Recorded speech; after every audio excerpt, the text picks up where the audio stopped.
Welcome to Equestrian Journeys. I'm Sandy Colling, your guide to the captivating world of European horse culture. And each episode will talk about century-old traditions, rich history, and the vibrant modern horse scene.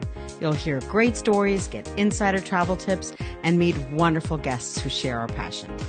So whether you're planning your next adventure or exploring from home, Equestrian Journeys offers a unique perspective on travel and equestrian, as well as non-equestrian culture from all over Europe. Join me each week as we uncover hidden gems and stories from Europe's magnificent equestrian heritage. And today is episode 3. I want to speak for a few minutes about a breed called Zweibrücker. And why are the Zweibrücker so near and dear to me? My hometown is Zweibrücken. Zweibrücken, meaning two bridges, is in Rheinland-Pfalz in the Rhineland-Palatinate, very close to the French border. So growing up, I was able to travel 20 minutes to the French border and go to the grocery stores there, get all the delicious French cheeses and the baguette. And when I got a little older at 16, because of course in Germany, we can drink beer and wine at the age of 16. And it was so fun being so close to the French border. So Zweibrücken is home to the Landesgestüt Zweibrücken. Landesgestüt is a state stud farm. We've talked about Marbach before, I think last week with Marcella, and Zweibrücken, my hometown, has a stud farm as well. It's not quite as old, not 14, I think 52 Marbach is, but it's from 1755. So not too shabby. It's been around for quite some time. And the Zweibrücker horse is a lovely warm blood. I don't think I see them as often here in America, but they're elegant. They use them for driving. They use them for eventing, jumping, even dressage. So they're a beautiful, very even-tempered, great breed. And the Landesgestüt Zweibrücken also breeds Trakehner, which is, of course, very well known. And I see quite a few Trakehner here in America. But the Zweibrücker isn't quite as prominent here in the States. I remember growing up, I first rode in Zweibrücken, but later on I drove 13 kilometers. I don't know what that is in miles, but I drove 13 kilometers on my bike to Einöd, which is in the Saarland. So we have Rheinland-Pfalz, which is the Rhineland-Palatinate, and Saarland. I think Saarland is Saarland. And so they're the two counties, the two Bundesländer that border each other.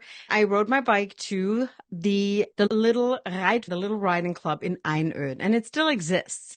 I would ride. I started with vaulting lessons, like I'd mentioned before, and then went to the lunge lessons until we did group riding lessons. I remember my riding teacher, Havalna, I absolutely loved him. I still have such fond memories of him, was our riding instructor, and nothing ever really rattled his cage.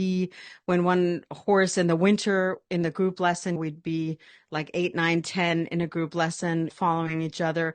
And then one would spook or take off, or it was cold and it would buck and it would take off. And he would just stand in the middle and he would whistle and he'd stay very calm. He was just such a great riding instructor. And I just have such fond memories of him. I remember the horses. It's so funny the things we remember growing up. So it was Tamara, Phipps, Fidelio, Carmen, Edgar, Alfred, Petro, Zigeuner, and Julia. Those were the school horses. And I remember in the row how they stood in their little stalls. And we would go and we would brush them before the lesson. And then Havalna would always assign us the horse who we're going to ride. And we would have a riding lesson. And if there was another lesson afterwards, we would pass the horse on. And if not, we would take him back, untack them, groom them, and throw them some hay. Such fond memories growing up. In Zweibrücken, there were always the Pferdetage. So we had some horse days is what the literal translation is, but it was a few days. It was a festival all around the horses. They had all kinds of exhibits at the Landesgestüt. We also had a racetrack. So there was a racetrack in Zweibrücken and there was a lot of festivities going on. We had races a few times a year. And so Rheinland-Pfalz is really a great Bundesland, a great county, small. Zweibrücken also has the Rosengarten. So it's the Rose Garden, quite well known. We also have, or had, I don't think it exists anymore. It was the Rosenkinder, the Rose Children, which was a choir, a chorus. I was actually in that chorus for many years. We even did a record. Now I'm dating myself. We had a couple records. We were on TV a couple times.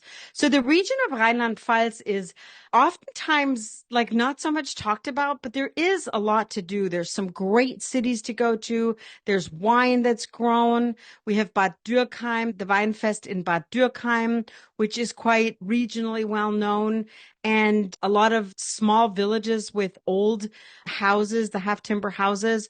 So my mother's house in a little town called Meisenheim, it wasn't her house, but her family's house in a little town called Meisenheim am Glan. I think, I don't even know. It's like a very small town, 3,000, 5,000. It's a village, really. It's not a town. But the house that belonged to her family and still is in her family since 1492 or 62, I can't remember, but it says it right over the front door. It has the date on it. So there's really a lot of history and culture in Rheinland-Pfalz around horses, but also a lot that's not around horses.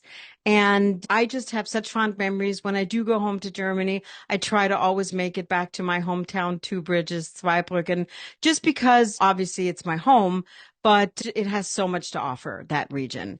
And I used to jump on the train at the age of, I don't know, like 14, 15, 16. And we take the train to Paris, like a 4-hour train ride. And we'd spend the weekend in Paris, get some good food and do some shopping, and then just take the train back. So in that region, because you're so close to so much, it's just fabulous. Rheinland-Pfalz with the Zweibrücker, and again, a beautiful, elegant breed that is very near and dear to me because I had a lot of group lessons. Never owned one, but had a lot of group lessons, learned on a lot of different Zweibrücker. Fidelio was one of my favorite horses. I will never forget him. He was this cute chestnut, and I just loved him so much. So we all have those memories. Zweibrücken, again, Rheinland-Pfalz has so much to offer. If on your trip you want to do something off the beaten track, that area has so much to offer, and you're close to the Alsace-Lorraine. Strasbourg is not too far away, and you can combine your fun horse stuff with a bunch of regional stuff. Alsace-Lorraine is so good for its food, the Flammkuchen and the Choucroute garnie and all these deliciousness. And Rheinland-Pfalz too, there's a dish called Dampfnudeln. Dampf means steam and noodles mean noodles. So it's steamed noodles, but they're not noodles. They're these yeast dough concoctions that you eat with vanilla sauce, and they're absolutely delicious. And then there's a bunch of other regional dishes that Rheinland-Pfalz is well known for. So lots of good food, lots of culture, lots of history from Rheinland-Pfalz to the Alsace, that whole region.